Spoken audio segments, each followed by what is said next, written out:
Students, हम बात कर रहे थे टेंसर एनालिसिस के क्वेश्चंस के बारे में कि भाई किस तरीके के एमसीक्यू क्वेश्चंस हमसे पूछे जा सकते हैं एग्जाम में। इससे पहले भी एक वीडियो हम कवर कर चुके हैं टेंसर के क्वेश्चन की रिगार्डिंग। अभी हम बात करने वाले हैं और किस किस टाइप के क्वेश्चन हमसे पूछे जा सकते हैं। अगर आपने लास्ट वीडियो नहीं देखी है तो लिंक आपको डिस्क्रिप्शन में मिल जाएगा, वहाँ से देख सकते हैं। ओके, सो स्टार्ट करते हैं आज का लेक्चर।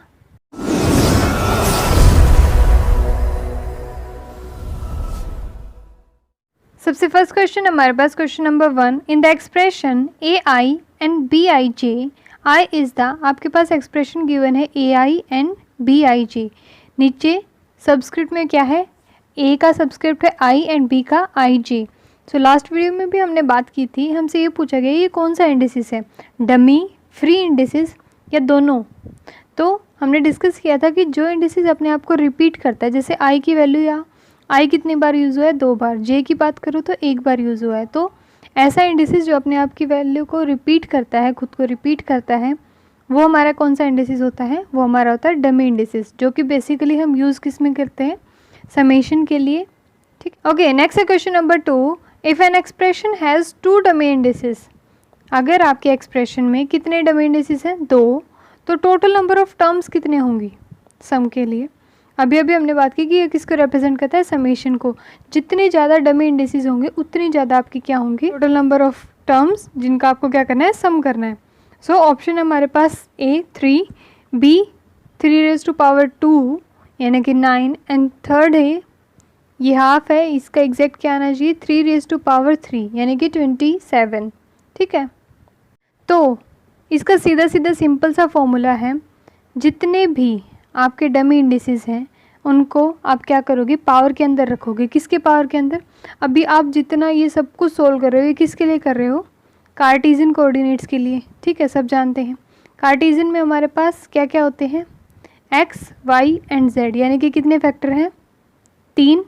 तो इसका मतलब 3⁻⁴ पावर कितनी, जितनी भी डमी इंडिसेस है कितने हैं, 2, तो कितना हो जाएगा 2। सो ऑप्शन क्या है हमारे पास, बी। सो क्वेश्चन नंबर 2 का आंसर क्या हो जाएगा, बी, 3⁻² यानी कि 9 टर्म्स होंगी।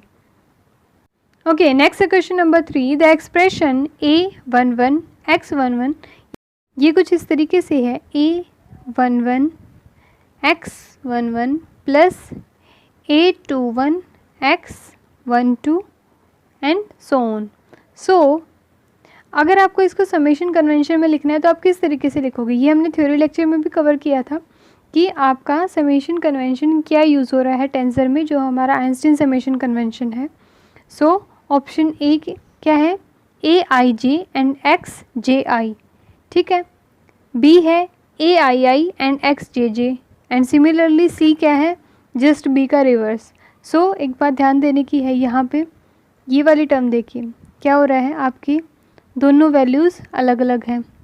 ठीक है, यानी कि ये अगर आई है तो नेक्स्ट को हम जे मान लें, तो अगली ही टर्म में क्या है, जे एंड आई, यानी कि उसका रिवर्स। तो इसका मतलब हमारा ऑप्शन क्या हो जाएगा, option will be A I J and X J I. ठीक है, नेक्स्ट क्वेश्चन करने से पहले हम बात कर लेते हैं एक इम्पॉर्टेंट टर्म की, जो ये पूरा लेक्चर हम कवर करने वाले हैं। यहाँ पे एक पर्टिकुलर ये सिंबल यूज़ कर रहे हैं, किसके लिए, डेल के लिए या क्रोनिकल डेल्टा के लिए, एंड ये सिंबल हम किसके लिए यूज़ करें, एप्सिलॉन या फिर अल्टरनेट टेंसर के लिए। ठीक है, बेसिकली ये सिंबल एग्जैक्टली किस तरीके का होता है, एग्जैक्टली होता है डेल, ये जो आप डेल यूज़ करते हो ना डिफ्रेंशिएशन वाला, एंड ये आपका क्या है, वही एप्सिलॉन जो कि आप सिंपली यूज़ करते आ ही रहे हैं। ठीक है, सो ये स्पेसिफिकली सिंबल यूज़ किए गए हैं, और ये ऐसा नहीं है कि हर जगह पे यूज़ किए जाते, नहीं, अभी यहाँ पे सिर्फ अल्फ़ाबेट से अलग रखने के लिए हमने ये सिंबल यूज़ किए हैं। ठीक है, एग्जैक्टली कैसे होते हैं वो मैंने आपको बता ही दिया, एप्सिलॉन एंड डेल है ये, और कुछ नहीं है, एंड ये सिंबल सिर्फ हम अपनी कन्वीनियंट के लिए यूज़ कर रहे हैं और कुछ भी नहीं इनका मतलब। ओके, नेक्स्ट है question number 4, right symbol for chronicle delta, जो आपका क्रोनिकल डेल्टा है उसके लिए आपको क्या लिखना है, सिंबल लिखना है। सो बेसिकली अभी ऊपर भी हमने बात कर ली है, वो क्या होता है हमारा डेल आई जे। अब एक इम्पोर्टेंट बात, क्योंकि हमने थ्योरी लेक्चर के अंदर क्रोनिकल डेल्टा वगैरह के बारे में डिस्कस नहीं किया है, तो थोड़ा सा यहाँ पे एक्सप्लेन कर देते हैं। जो आपका क्रोनिकल डेल्टा होता है डेल्टा आई जे, ठीक है, इसकी वैल्यू होती है 1, कब, जब आपके ये दोनों क्या होते हैं इक्वल, यानी कि ए किसके इक्वल होता है जे के, और इसकी वैल्यू होती है 0 जब आपका ए इक्वल नहीं होता आपके जे के। ठीक है, ठीक है। तो हमें ये पता चल गया कि ये है हमारा क्रोनेकर डेल्टा। अब ये होता क्या है क्रोनेकर डेल्टा? ये क्रोनेकर डेल्टा बेसिकली जो हमने डायरेक्शन कोसाइंस यूज़ किए थे, जैसे कि L11, L21, L12, इस तरीके से डायरेक्शन कोसाइंस थे हमारे अलग अलग कोऑर्डिनेट एक्सिस के लिए। सो लास्टली उनको कैलकुलेट क्या कर लिया गया था, Lij and L bar Ji, कुछ इस तरीके से। एंड ये जो हमारा क्रोनेकर डेल्टा ये क्या शो करता है, ये इसी चीज़ को शो करता है। ठीक है, तो ये बात समझ में आ गई। उसके बाद कुछ प्रॉपर्टीज़ हैं जो क्रोनेकर डेल्टा की यूज़ होती है, इनमें से कोई भी प्रॉपर्टीज़ पूछ सकते हैं। सबसे फर्स्ट क्या है, del of xi upon del of xj, यानी कि आपका क्या हो रहा है, डिफ्रेंशिएशन हो रहा है। उसको आप क्या लिखते हो, डेल आई जे। क्यों लिखते हो ऐसा? क्यों नहीं, अभी आपने पढ़ा ये जो आपका क्रोनेकर डेल्टा इसकी वैल्यू क्या होती है, 1 होती है। कब? जब आपका वो किसके इक्वल हो, ए एंड आई एंड जे दोनों इक्वल हो। और अब अगर आप डेरिवेटिव कर रहे हो, अगर ऊपर भी सेम टर्म है नीचे भी सेम टर्म है, यानी कि आप x का डेरिवेटिव कर रहे हो किसके रिस्पेक्ट में, x के रिस्पेक्ट में, तो dx बाई डी क्या आ जाएगा, 1। ठीक है, अब अगर आप किसी और के रिस्पेक्ट में करोगे, वो क्या है, आपस में इंडिपेंडेंट है, तो इसका मतलब वो क्या आएगा लास्ट में, 0। तो इस वजह से आपकी फर्स्ट प्रॉपर्टी तो क्या है, डेल एक्स आई अपॉन डेल एक्स जे किसके इक्वल है, डेल आई जे के। नेक्स्ट है सेकंड प्रॉपर्टी, जो क्या है, जो आपका डेल है क्रोनेकर डेल्टा, अगर आपके दोनों सिंबल जो ऊपर एंड नीचे अलग अलग थे आई एंड जे, वो क्या आ जाए, सेम आ जाए, जैसे आई एंड आई, तो वो किसके इक्वल होगा, समेशन एन के। ठीक है, अभी एन के क्यों इक्वल होगा, क्योंकि वो क्या आ जाएगा, डेल 1 प्लस डेल 2 एंड हम जानते हैं जब ये दोनों सेम हो जाते हैं तो क्या वैल्यू आती है, 1। तो ये भी 1 प्लस 2 वाला भी 1, नेक्स्ट आएगा वो भी 1। अब आप जितनी भी टर्म्स ले रहे हो, मान लो एन टर्म्स ले रहे हो, तो वो किसके इक्वल आ जाएगा, ऑब्वियसली आपके एन के। ठीक है, तो 2 प्रॉपर्टीज़ ये होगी। नेक्स्ट है प्रॉपर्टी नंबर 3, वो क्या है, डेल आई जे एंड अगर साथ में मल्टीप्लाई है किसी भी अलग टर्म की जो कि क्या है, ए जे की, तो आपका जो क्रोनेकर डेल्टा है उसकी मल्टीप्लाई होने से ये क्या हो जाएगा, ये आ जाएगा ए आई के।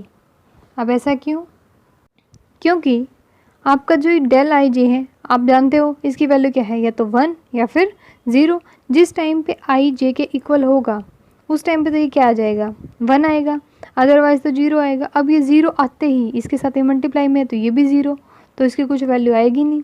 बचा क्या, जब इसकी वैल्यू किसके इक्वल हो, जे आपका आई के इक्वल हो जाए, सो इसकी वैल्यू तो क्या हो जाएगी, 1, साथ में मल्टीप्लाई किसकी है, इसकी, आपका जे क्या है, आई एंड के, सो ऑब्वियसली आपका किसके इक्वल हो जाएगा, ए आई के। नेक्स्ट है प्रॉपर्टी नंबर 4, अगर आपका इसी तरीके से मल्टीप्लाई हो डेल आई जे की एंड डेल जे के की, तो वो किसके इक्वल होगा, वो भी आपका डेल आई के इक्वल होगा। जो ये सिमिलर होते हैं वो क्या हो जाते हैं, गायब हो जाते हैं। नेक्स्ट क्या है, नेक्स्ट है प्रॉपर्टी नंबर 5, अगर आपका del I J and del J I इस तरीके से अगर आपका है तो आपका किसके इक्वल होगा, एज यूजुअल एन के। ये सारी की सारी प्रॉपर्टीज़ ध्यान रखने लायक है। ठीक है, इन प्रॉपर्टीज़ में से कोई भी क्वेश्चन हो आप बना के पूछ सकते हैं, इसीलिए प्रॉपर्टी भी अलग से बताई गई ताकि अलग से एमसीक्यू नहीं, तो प्रॉपर्टी सब याद रख सकें। ओके, नेक्स्ट है क्वेश्चन नंबर 5 क्या है, आपका क्रोनेकर डेल्टा डेल आई जे की मल्टीप्लाई हो रही है किसके साथ, एक्स आई एंड एक्स जे के साथ, तो इसकी वैल्यू क्या आएगी, तो ऑब्वियसली हम जानते हैं इसकी वैल्यू तो 2 ही है, या तो 0 या 1।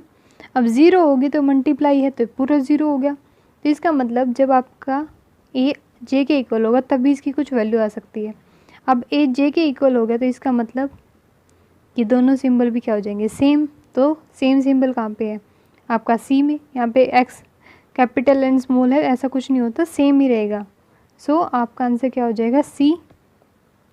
ये समझ आ गया ना, क्यों, क्योंकि अगर ये आई जे अलग अलग वैल्यूज़ होंगी तो आपके क्रोनेकर डेल्टा की वैल्यू तो कितनी हो जाएगी, 0, 0 से मल्टीप्लाई होते ही ये पूरा 0। और अगर इसकी वैल्यू 0 नहीं होगी वो किस केस में है, जब ये इक्वल हो जाएंगे। तो अगर आपका ऑप्शन में या तो xi हो या फिर xj हो, ये दोनों ही इक्वल होंगे क्योंकि आपका i किसके इक्वल हो चुका है, j के। ठीक है, ओके नेक्स्ट है question number 6। Show that y1 y2 y3 are independent variables. ये आपके इंडिपेंडेंट वेरिएबल हैं, किसी पे भी डिपेंड नहीं कर रहे। देन आपका इनका डेरिवेटिव क्या होगा। अभी अभी हमने प्रॉपर्टी पढ़ी है तो हम जानते हैं जब आप ऐसे इंडिपेंडेंट वेरिएबल्स का निकालते हो तो वो क्या आता है, आपका क्रोनेकर डेल्टा। ये तो जस्ट अभी अभी हमने स्टडी किया। सो क्वेश्चन नंबर 6 का आंसर क्या हो जाएगा, बी। ओके नेक्स्ट है क्वेश्चन नंबर 7। आपका क्रोनेकर डेल्टा मल्टीप्लाई कर रखा आपस में ही क्या, डेल आई जे एंड साथ में डेल जे के। ये सारे की सारी प्रॉपर्टीज़ पे क्वेश्चन आते हैं। क्रोनेकर डेल्टा की प्रॉपर्टीज़ पे बहुत क्वेश्चन पूछे जा सकते हैं, इसीलिए प्रॉपर्टीज़ अलग से बताएगी। सो जब इन दोनों के आपस में मल्टीप्लाई होगी तो क्या होगा, हमने अभी बात की थी, जो आपका डमी इंडिसेस होता है वो क्या होता है, गायब हो जाता है। तो लास्टली क्या बचेगा, इन दोनों को हटा दो, डेल आई एंड के। सो ये ऑप्शन क्या है, A. So answer will be option A. Okay next है क्वेश्चन नंबर 8। आपको क्या दिया हुआ है, क्रोनेकर डेल्टा एंड साथ में दो dummy indices I and I. So आपकी इसकी वैल्यू क्या हो जाएगी। अब इसकी वैल्यू क्या होगी, हमने अभी थोड़ी देर पहले बात की थी कि जब आपका सेम होता है, यहाँ पे आई जे की जगह पे क्या है, आई एंड आई। तो हम बात किसकी कर रहे हैं, ये सारा का सारा सिस्टम किसका हो रहा है, कार्टेशियन कोऑर्डिनेट्स का। तो इसका मतलब ये जो आई होंगे तो एक्स वाई जेड तीनों में होंगे। तो इसका मतलब जब आपके आई की वैल्यू x होगी तो उसकी वैल्यू क्या आएगी, 1। जब y होगी 1, z होगी 1, तो इसका मतलब टोटल कितने आएंगे, 3। सो क्वेश्चन नंबर 8 का आंसर क्या हो जाएगा, 3। ये हम क्योंकि कार्टेशियन सिस्टम की बात करें इसीलिए इसकी वैल्यू 3 आ रही है। अगर कोई ऐसा सिस्टम है जिसमें 4 कोऑर्डिनेट्स हैं तो उसके अकॉर्डिंग 4 आएंगी, और कोऑर्डिनेट्स हैं तो और आएंगी। ठीक है, ओके नेक्स्ट है क्वेश्चन नंबर 9। क्वेश्चन नंबर 9 के अंदर क्या है, Kronecker delta I J multiply with Kronecker delta J के एंड साथ में ए आई के। तो ये तो हम समझ चुके हैं कि इनमें से तो ये दोनों गायब हो जाएंगे, बचेगा क्या, डेल आई के एंड साथ में क्या है, ए आई के। अब वही सेम फंडा, अब अगर ए एंड के अलग अलग होंगे तो पूरा एक्सप्रेशन क्या, 0। अगर ये दोनों अलग अलग नहीं हुए, सेम हुए, तो इसकी वैल्यू क्या हो जाएगी, 1। तो लास्टली क्या बचेगा, ए आई के या फिर ए आई आई, क्योंकि आपके आई एंड के की तो वैल्यू क्या हो चुकी है, same. So answer will be A. Okay next है क्वेश्चन नंबर 10। क्वेश्चन नंबर 10 में क्या है, आपका एप्सिलन आई जे के एंड साथ में एप्सिलन एल एम के। ये आपके क्या है, ये दोनों के दोनों अल्टरनेट टेंसर। ठीक है, अल्टरनेट टेंसर अभी थोड़ी देर में डिस्कस करेंगे कि एग्जैक्टली होता क्या है। ये स्पेशली एक स्टेटमेंट है जिसको बहुत ही इम्पोर्टेंट माना जाता है, क्योंकि अगर आपसे रिलेशन पूछा जाता है ना डायरेक्ट कि आपके Kronecker delta and alternate tensor के बीच में क्या रिलेशन है, तो वो यही रिलेशन है। जब आपके ऐसे दो अल्टरनेट टेंसर की मल्टीप्लाई होते तो वो किसके इक्वल होता है, आपका सी के। क्योंकि इसमें क्या होगा, जैसे आपका जो भी साथ साथ कंसेक्यूटिव है, जैसे आई के साथ एल, ठीक है, फिर आपका क्रोनेकर डेल्टा जे के साथ एम, माइनस जो सेम होता है वो तो गायब हो जाएगा। ठीक है, सेम में फिर सिमिलरली माइनस इसका अपोजिट आई के साथ एम एंड जे के साथ एल। ठीक है, तो इस तरीके से होता है। इसका ध्यान रखें कि आपका ये सिंबल है अल्टरनेट आंसर के लिए एंड ये है आपका क्रोनेकर डेल्टा, एंड ये एक रिलेशन है जो कि जब भी आपसे रिलेशन पूछा जाए कि Kronecker delta and alternate answer के बीच में क्या रिलेशन है। ठीक है, ओके नेक्स्ट है question number 11। Symmetric tensor of A I and ऊपर सब्सक्रिप्ट में क्या है, आर एंड एस इक्वल है A I S and are के। तो क्या ये सिमेट्रिक टेंसर है, हाँ जी। सिमेट्रिक टेंसर के लिए आपकी क्या पहचान है कि आपका जो जैसे नीचे तो आपकी सब्सक्रिप्ट में तो सिर्फ एक ही था वैल्यू, ऊपर आपके दो वैल्यू हैं, तो अगर वो दोनों आप रिवर्स कर दो, आर एस की जगह आप क्या कर दो, यहाँ पे एस आर कर दो, और फिर भी उन दोनों की वैल्यू सेम आ जाए तो वो क्या होंगे, सिमेट्रिक। सिमिलरली अगर यहाँ पे अगर आपके जैसे सपोज ये सबस्क्रिप्ट में होता है, नीचे क्या होता है R S and I, R S की जगह फिर क्या आ जाता है एस आर। तो इस तरीके से भी आपका क्या होता है सिमेट्रिक टेंसर। ज़रूरी नहीं है सिर्फ ऊपर वाले ही आपके एक दूसरे को रिप्लेस कर सकते हैं, नहीं, नीचे जो सबस्क्रिप्ट में आपके इंडिसेस हैं वो भी रिप्लेस कर सकते हैं। और अगर हमसे पूछा जाए किसके बारे में, एंटी सिमेट्रिक या स्क्यू सिमेट्रिक टेंसर के बारे में, तो उस टाइम पे क्या होगा, जब आप ऐसे रिवर्स करोगे तो साथ में क्या आ जाएगा, एक माइनस साइन, जैसे हम सिंपली मैट्रिक्स के अंदर पढ़ते हैं, सेम केस है यहाँ पे भी। Okay, next question number 12, if A I J and के एल, यानी कि आपसे क्या दिया हुआ है ए आई जे के एल, आपके 4 हैं indices, is a tensor of order M, ये आपका कैसा टेंसर जिसका ऑर्डर क्या है, रैंक क्या है, एम है। Then set obtained on identifying 2 suffixes is, अब आपके पास ये एक पर्टिकुलरली स्टेटमेंट गिवन है, किसकी, ये स्टेटमेंट है आपकी कॉन्ट्रैक्शन थ्योरम की, ठीक है। अगर ये भी पूछा जाए कि भी ये किसकी स्टेटमेंट है और क्या स्टेटमेंट है, तो ये कॉन्ट्रैक्शन थ्योरम की स्टेटमेंट है। कॉन्ट्रैक्शन क्यों, क्योंकि ये क्या करती है, कॉन्ट्रैक्ट करती है किसको, आपके ऑर्डर को, आपकी इंडिसेस को, ठीक है, जो आपका ऑर्डर होता है ना उसको कॉन्ट्रैक्ट करती है। अब बेसिकली बात ये होती है कि आप जितने भी उसके अंदर सफिक्स आइडेंटिफाई करोगे, आइडेंटिफाई करने से यहाँ पे मतलब क्या है कि आप 2 सफिक्स को क्या कर रहे हो, सेम कर रहे हो। अब जैसे यहाँ पे आई एंड जे है, तो आप आई एंड जे को क्या कर रहे हो, इक्वल कर रहे हो, ठीक है। तो इसका मतलब आपके सफिक्स क्या हो जाएंगे, इंडिसेस के अंदर कम हो जाएंगे। अभी एक्सप्रेशन हम इतना बड़ा खोल के नहीं दिखा रहे, सिर्फ ध्यान रखने लायक बात क्या है कि अगर आप 2 सफिक्स को आइडेंटिफाई कर रहे हो तो आपका जो टेंसर है उसका ऑर्डर कितने से कम हो जाएगा, 2 से ही। तो पहले m था तो बाद में क्या हो जाएगा m-2। सिमिलरली अगर आप 4 का करोगे, आइडेंटिफाई होंगे आपके इवन नंबर में, क्योंकि आप क्या कर रहे हो, एक दूसरे के इक्वल पुट करते हो उनको, ठीक है। तो अब इसका मतलब एक दूसरे के इक्वल पुट करोगे तो 2 वैल्यूज़ ही हैं, ठीक है। आप किसी और को r एंड s को इक्वल रख दिया तो वो क्या हो जाएंगे, m-4 हो जाएगा ऑर्डर, ठीक है। तो इस तरीके से हमारी क्या चलती है, contraction theorem. Okay, next question number 13, जो कि अभी मैंने ऊपर बात की थी कि हम अल्टरनेट टेंसर का भी देखेंगे कैसे क्या होता है। सो आपका जो अल्टरनेट टेंसर है एप्सिलॉन आई जे के, ये क्या होता है, option A 0 if 2 of the I J K are equal, इन तीनों में से, इन तीनों इंडिसेस में से अगर कोई भी 2 इक्वल हो जाए तो उसकी वैल्यू क्या हो जाती है, 0। सो हाँ जी, आपकी अल्टरनेट टेंसर की वैल्यू क्या हो जाती है, 0 हो जाती है अगर इनमें से कोई भी इक्वल हो जाए, आई जे के इक्वल हो जाए, जे के इक्वल हो जाए या आई के इक्वल हो जाए, कोई भी, ठीक है।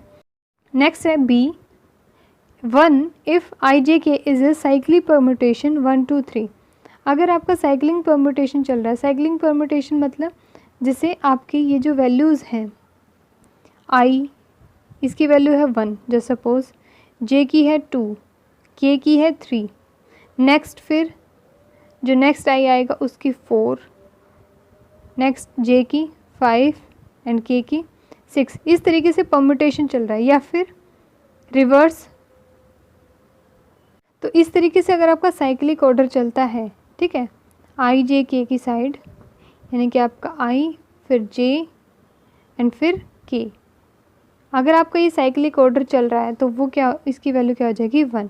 लेकिन अगर आपका एंटी साइक्लिक चल रहा है, एंटी साइक्लिक कैसे कि आपकी के की वैल्यू है वो फिर किसको मिल रही है, जे को, एंड फिर वो किसको मिल रही है, आई को, एंड दोबारा से के को। तो अगर ऐसे एंटी साइक्लिक चलता है तो वो उसकी वैल्यू क्या हो जाती है, 1। सो ये हमारी सारी प्रॉपर्टीज़ किसकी होती हैं, आपकी अल्टरनेट टेंसर की। सो क्वेश्चन नंबर 13 का आंसर तो क्या हो जाएगा, ऑल ऑफ द अबव। और यहाँ से हमें क्या मिल गई, आपकी अल्टरनेट टेंसर की सारी प्रॉपर्टीज़। तो आज का लेक्चर थोड़ा सा बड़ा हो गया है, लेकिन हमने सारी की सारी टेंसर की जितनी भी प्रॉपर्टीज़ हैं, जिस तरीके से आपसे क्वेश्चन पूछे जा सकते हैं इंडिसेस के रिगार्डिंग या फिर क्रोनेकर डेल्टा के रिगार्डिंग, एप्सिलॉन के रिगार्डिंग, अल्टरनेट टेंसर के रिगार्डिंग, तो वो सारे के सारे हमने क्या कर लिए, इसमें कवर कर लिए। सो कोई भी डाउट है तो आप पूछ सकते हैं। सो मिलते हैं नेक्स्ट लेक्चर के अंदर कुछ और क्वेश्चंस के साथ। टेंसर हमारा यहीं पे कंप्लीट होता है।